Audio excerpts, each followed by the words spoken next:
Arrivé ce soir du Premier ministre Daniel Cablon-Duncan, le chef du gouvernement est de retour du Maroc où il a pris part au 48e Assemblée annuelle de la Banque africaine de développement.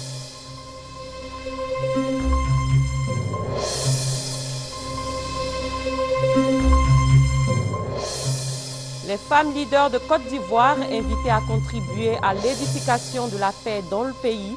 C'était à l'occasion de la 3e édition de la rencontre dénommée Leaders. Hors de nos frontières au Sénégal, le débat sur la peine de mort refait surface à l'Assemblée nationale. Bonsoir et bienvenue dans cette édition. Le chef de l'État, le président Alassane Ouattara et son épouse sont arrivés au Japon. Le président de la République y participera à la TICAD 5, la 5e conférence internationale de Tokyo sur le développement de l'Afrique, prévue du 1er au 3 juin prochain à Yokohama. 49 pays africains vont participer à cette conférence, essentiellement consacrée au renforcement du partenariat entre l'Afrique et le Japon. Le chef du gouvernement ivoirien est pour sa part de retour en Côte d'Ivoire.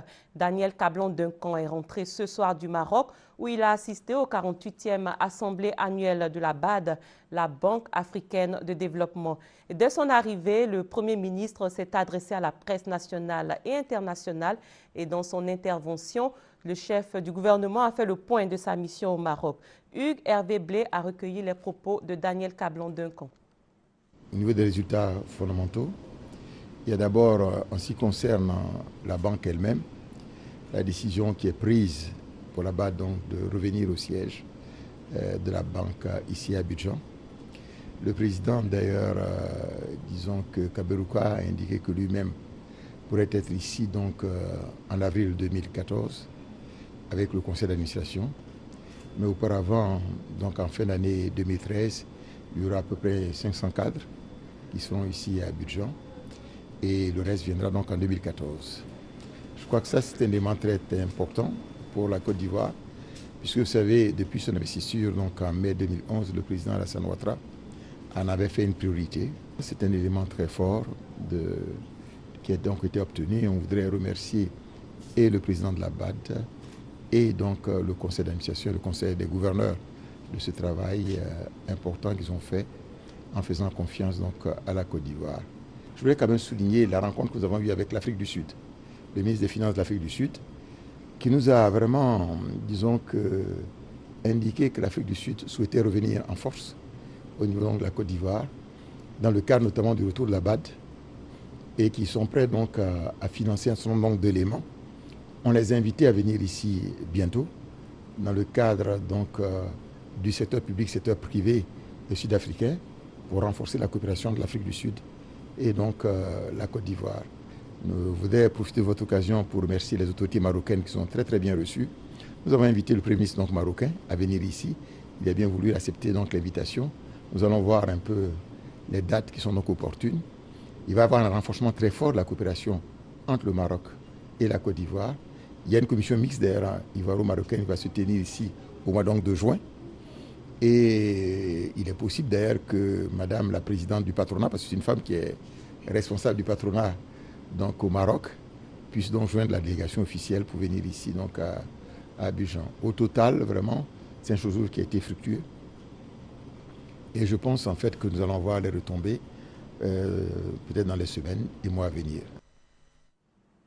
Le siège de la Banque africaine de développement revient à Abidjan. Les responsables du FMI, de la Banque mondiale, se disent satisfaits de ce résultat obtenu par les autorités ivoiriennes. Alvorassa nous en dit plus. La Côte d'Ivoire est un bon élève des institutions financières internationales, le Fonds monétaire international, la Banque mondiale, la Banque africaine de développement. Les responsables de ces institutions l'ont dit au Premier ministre Daniel Cablon-Duncan au cours de plusieurs séances de travail qu'ils ont eues ici à Marrakech en marge des assises annuelles 2013 de la Banque africaine de développement.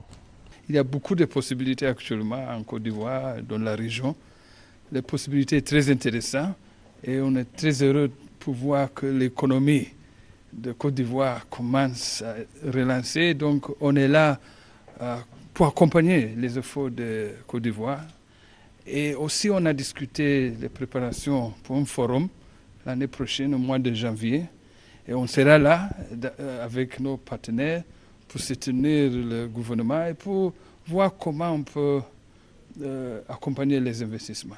Les responsables de ces institutions ont aussi confirmé qu'ils entendent rester aux côtés de la Côte d'Ivoire pour suivre et même faire accélérer en accord avec les autorités ivoiriennes son processus de développement en ayant un regard sur l'utilisation des fonds mis à la disposition du pays pour encourager les Ivoiriens à la pratique de la bonne gouvernance. J'aimerais bien aussi ajouter que j'étais très impressionné avec le programme très ambitieux pour 2020 que la Côte d'Ivoire est en train d'entamer et puis nous serons très heureux de pouvoir accompagner la Côte d'Ivoire. Ils ont donc échangé sur l'environnement des affaires en Côte d'Ivoire et fait le point des opérations au secteur privé, partenariat public-privé pour la Côte d'Ivoire. D'autres réactions, celles des Ivoiriens vivant au Maroc. Ils se sont prononcés sur le retour du siège de la Banque africaine de développement Côte d'Ivoire. Reportage. Nous sommes heureux après du labeur que la BAD retourne enfin en Côte d'Ivoire à son siège. Visiblement, nous n'avons pas d'appréhension puisque le travail continue pour pouvoir les accueillir. Ils étaient là-bas, ils reviennent. On demanderait simplement aux Ivoiriens de se mobiliser. Lors du conseil consultatif d'octobre à Tokyo, le conseil consultatif de gouverneurs avait marqué son accord de principe pour le retour, mais avait demandé à la banque de préparer 3 choses. La première, il fallait que la banque prépare une feuille de route de façon à ce que le retour se fasse de façon coordonnée et que le retour ne puisse pas remettre en cause ou ne puisse pas perturber les opérations de la banque. 2, il fallait que la banque prépare une matrice de suivi du retour. Et 3, il fallait que la banque prépare un budget de façon à ce qu'on puisse avoir une estimation exacte de ce que coûterait ce retour. Ces éléments ont été préparés. Le budget a été approuvé par le conseil d'administration au mois de décembre 2012. La matrice de suivi a été présentée au conseil d'administration au mois de janvier et nous en avons fait, je dirais, la mise à jour en début de ce mois de mai. Nous en sommes heureux pour la Côte d'Ivoire parce que nous connaissons les retombées donc, du retour de la banque pour la Côte d'Ivoire. Premièrement, au niveau de l'image du pays, ça va contribuer davantage donc, à soutenir l'effort qui est fait donc, par le gouvernement pour repositionner donc, la Côte d'Ivoire. Mais au-delà de ça,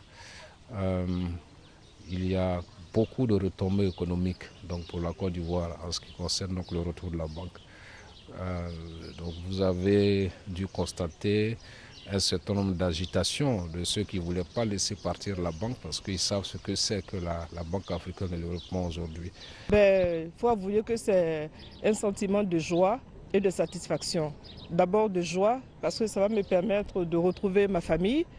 J'ai été séparée pendant 10 ans avec ma famille et là vraiment 10 ans c'est beaucoup dans la vie de quelqu'un. Et ensuite un sentiment de satisfaction surtout parce qu'enfin on a pu faire retourner le siège de la BAD à son siège statutaire à Abidjan. Ce retour du siège de la BAD en Côte d'Ivoire est un grand plaisir pour les hommes de médias, les mêmes causes produisant les mêmes effets. Nous souhaitons que les causes qui ont concouru à cette délocalisation de la BAD ne soient plus de mise en Côte d'Ivoire et que les Ivoiriens se donnent les mains dans la main autour du président de la République et des autorités du pays, que ce retour de la BAD au pays soit fructueux et porteur d'espoir pour chaque Ivoirien. Tous les fonctionnaires savent que le siège est à Abidjan. C'est avec plaisir que l'on suivra ces instructions et qu'on retournera dans ce pays magnifique que nous aimons beaucoup. L'État de Côte d'Ivoire est à la recherche de 93 milliards de francs CFA sur le marché des capitaux de l'UEMOA. L'information a été donnée ce matin par M. Kone Adama, directeur général du Trésor et de la comptabilité publique du ministère de l'Économie et des Finances. Reportage. Du 30 mai au 1er juillet 2013, L'État de Côte d'Ivoire, à travers le Trésor public, lance sur le marché financier de l'UEMOA un emprunt obligataire par appel public à l'épargne dénommé TPCI 6% 2013-2016. Montant recherché par la Direction générale du Trésor, 93 milliards de francs CFA. Les ressources mobilisées vont servir à financer, d'une part, les dépenses prévues au budget de l'État et d'autre part, à apurer une partie des arriérés intérieurs et enfin, à financer les dépenses d'investissement.